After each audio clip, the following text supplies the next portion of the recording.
તો વાત અમદાવાદના જૈન દેરાસરમાં ચોરીની ઘટના અંગે પાલડીમાં આવેલા જૈન દેરાસરમાંથી તસ્કરોએ કુંડળ મુગટ સહિત 1.64 કરોડની ચોરી કરી। પૂજારીએ સફાઈ કર્મીઓ સાથે મળીને ચોરીને અંજામ આપ્યા હોવાની શંકા છે। બીજી તરફ પાલડી પોલીસે ફરિયાદ લઈને તપાસ હાથ ધરી અને એક આરોપીની ધરપકડ કરી લીધી, જ્યારે 2 આરોપીની ક્રાઇમ બ્રાન્ચે પકડ્યા છે।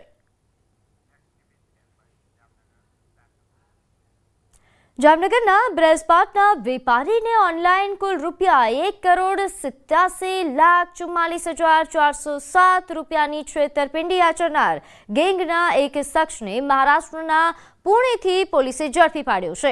વેપારી કૌશિક અગ્રવાલ સાયબર ફ્રોડનો ભોગ બન્યા હતા।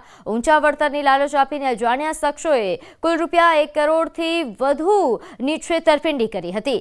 વેપારીને વોટ્સએપ પર મેસેજ આવ્યો, જેમાં ટ્રેડિંગ એડવાઇઝર તરીકે ઓળખ આપીને અલગ અલગ કંપનીઓની સ્કીમમાં રોકાણ કરવાથી ઊંચું વળતર મળશે તેવી લાલચ આપી અને જેથી વેપારીએ રોકાણ કરવાનું શરૂ કર્યું હતું અને ત્યારબાદ વેપારીએ પોતાની બેંકના ખાતામાંથી મહારાષ્ટ્રની એક બેંકના ખાતામાં મસ્ત મોટી રકમ ટ્રાન્સફર કરી હતી અને ત્યારબાદ અચાનક કંપની બંધ થઈ જતા તેમની સાથે ફ્રોડ થયાનું જાણ થતા પોલીસ સ્ટેશનમાં ફરિયાદ નોંધાવી।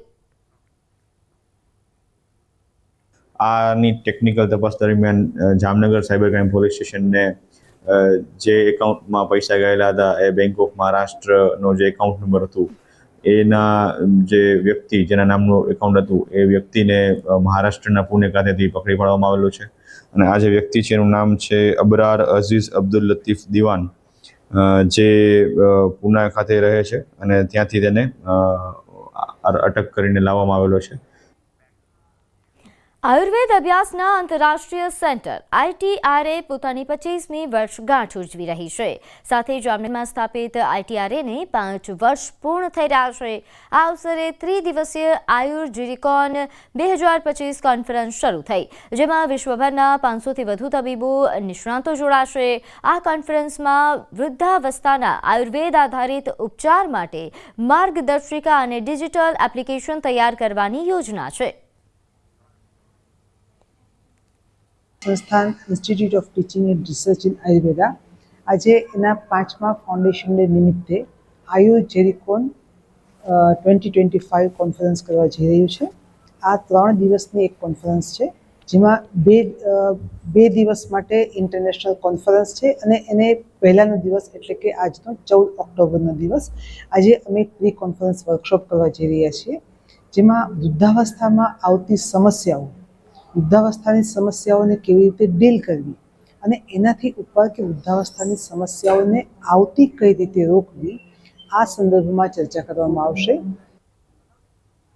દિવાળીના તહેવારને ગણતરીના દિવસો બાકી રહેતા જ બજારોમાં અવનવા ફટાકડાઓનું ધૂમ વેચાણ થઈ રહ્યું છે। આ વર્ષે બજારમાં ફટાકડાની 250થી વધુ વેરાયટી ઉપલબ્ધ છે, જેમાં બાળકો માટે ફેન્સી ફટાકડાનો ટ્રેન્ડ જોવા મળી રહ્યો છે। પાણીમાં ફૂટી શકે તેવા ફટાકડા અને ગ્રીન ફટાકડાની પણ ભારે માંગ છે। જો કે ફટાકડાની કિંમતોમાં 30થી 40% સુધીનો વધારો નોંધાયો છે। બજારમાં 30 રૂપિયાથી લઈને 30,000 રૂપિયા સુધીના ફટાકડા મળી રહ્યા છે। 30 રૂપિયાથી લઈને 30,000 સુધીની તમામ વેરાયટી હાલ માર્કેટમાં ઉપલબ્ધ છે। ફટાકડા બજારમાં જે પ્રકારની ધૂમ મચી છે, એવું લાગી રહ્યું છે કે ફટાકડા બજારમાં સૌથી વધારે હાલ ખરીદી થતી જોવા મળી રહી છે।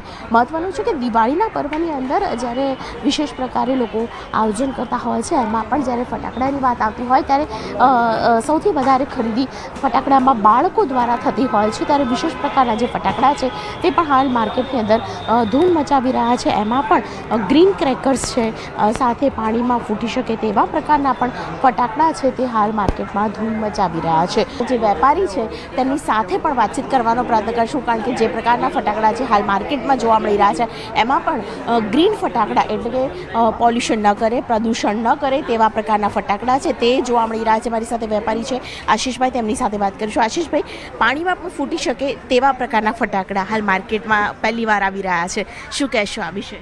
એટલે આ પ્રકારના ફટાકડા સ્પેશિયલ બનાવવામાં આવે છે। પોમપોમ નામ છે અને જે પાણીમાં તમે નાખશો તો પણ એ ફૂટશે।